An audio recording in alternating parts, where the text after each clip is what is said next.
Barbara Pavey taught at Yorktown Community Schools for over 23 years and has been a field supervisor at Ball State for the past 7.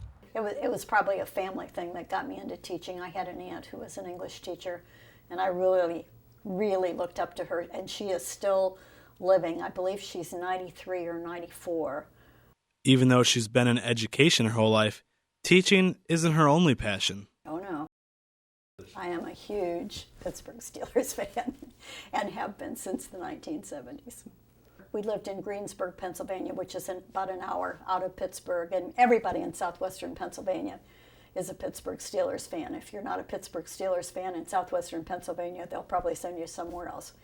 And they won 4 Super Bowls, 2 of them while we were living there, and 2 of them a couple years after we came to Muncie. And when her son got married a few years ago, you can bet there was some Steelers flair. So what we did was order a bunch of gold terrible towels from the Pittsburgh Steelers, and we hid them so that he didn't know we had them. And when the minister declared them man and wife and turned them around and introduced them as Mr. and Mrs. Christopher Pavey to the crowd, his whole family, we all waved our terrible towels and went, woo!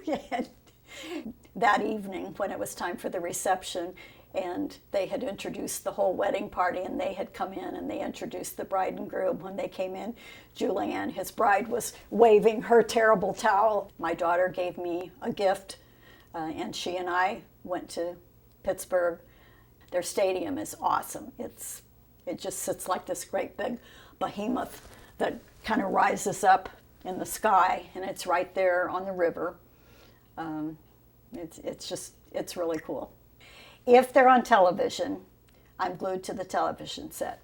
If they are not on television, my computer is open and I'm on CBS Sports Game Tracker. Little Miles, who was 6 months when this picture was taken, and he's 3 now. And if you show him the logo and say, "Who's this, Miles?" he'll say, "Steelers." And his middle name is Bradshaw. Bradshaw. Mm-hmm. And there's a reason for that. Goes back to number 12.